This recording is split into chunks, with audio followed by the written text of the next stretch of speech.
Assalamualaikum warahmatullahi wabarakatuh. Apa kabar semuanya? Semoga kalian semua selalu sehat dan tetap semangat. Kembali lagi bersama Bu Nisa di mata pelajaran Sejarah Kebudayaan Islam.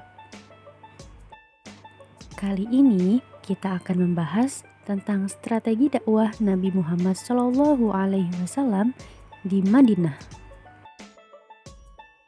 Nah, kenapa sih Allah memerintahkan Nabi Muhammad untuk hijrah dari kota Mekah ke kota Madinah?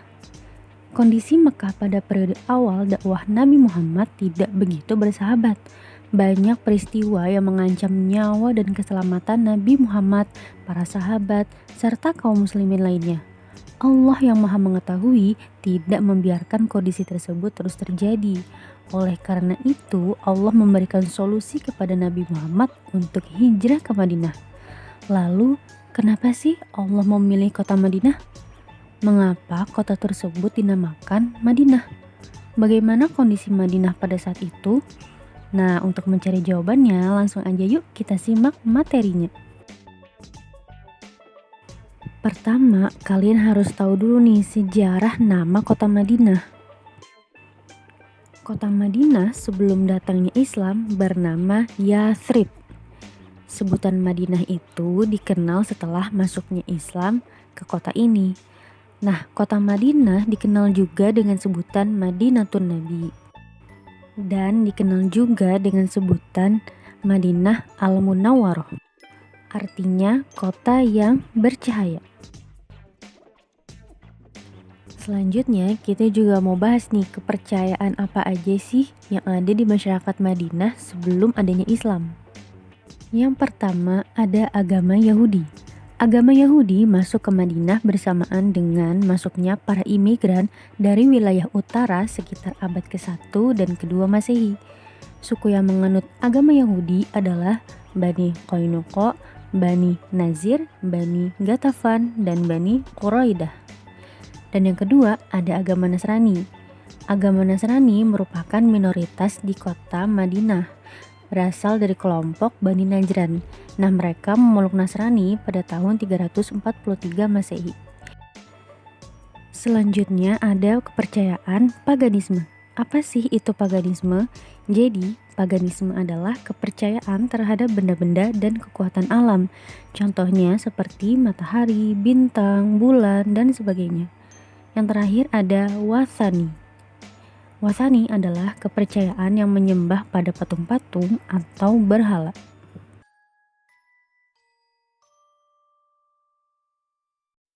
Next, kita lanjut ke kondisi sosial masyarakat Madinah sebelum datangnya Islam.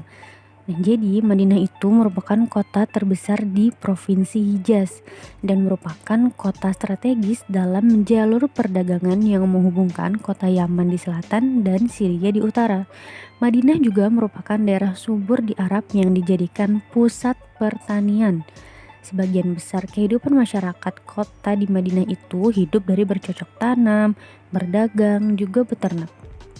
Nah, sebelum datangnya Islam, bangsa Yahudi dan Arab Yaman yang mendominasi kehidupan sosial, politik, dan ekonomi. Yahudi datang ke Madinah dimulai pada abad ke-1 dan ke-2 Masehi.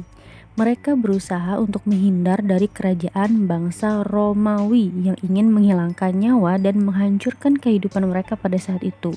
Nah, sedangkan Arab Yaman datang ke Madinah karena negerinya dilanda bencana alam dan juga terjadi konflik politik yang berkepanjangan.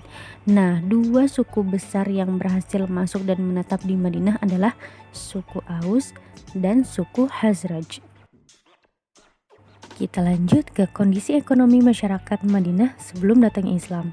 Nah, kota Madinah ini merupakan daerah persawahan dan perkebunan yang menjadi sandaran hidup penduduk setempat. Penghasilan terbesarnya adalah anggur dan juga kurma. Di kota Madinah juga terdapat beberapa pabrik yang sebagian besar dikelola oleh orang-orang Yahudi. Bani Qainuqa adalah kabilah Yahudi terkaya di Madinah. Nah, selain hasil alam, penduduk Madinah memiliki hewan ternak nih seperti unta, sapi, kambing, dan kuda. Di kota Madinah juga terdapat banyak pasar Namun yang terkenal adalah pasar Bani Qoinuqa. Dan yang terakhir pada pertemuan kali ini adalah kondisi politik masyarakat Madinah sebelum datangnya Islam. Jadi sebelum Islam datang ke kota Madinah itu tidak memiliki pemimpin dan pemerintah yang resmi. Yang ada hanya terbatas pada pemerintahan kepala suku atas anggotanya. Oleh karena itu, mereka hanya mementingkan sukunya saja dan selalu bersaing sehingga terjadi permusuhan dan peperangan antar suku. Yang ada pada mereka hanyalah ikatan kabilah. Kabilah itu adalah sebuah pemerintahan kecil yang asas eksistensinya merupakan kesatuan fanatisme, adanya manfaat timbal balik untuk menjaga daerah dan menghadang musuh di luar kabilah. Nah, teman-teman, segitu dulu nih materi pada hari ini tentang bab 2, yaitu strategi dakwah Nabi Muhammad SAW di kota Madinah. Nah, sekarang yuk kerjakan tugasnya.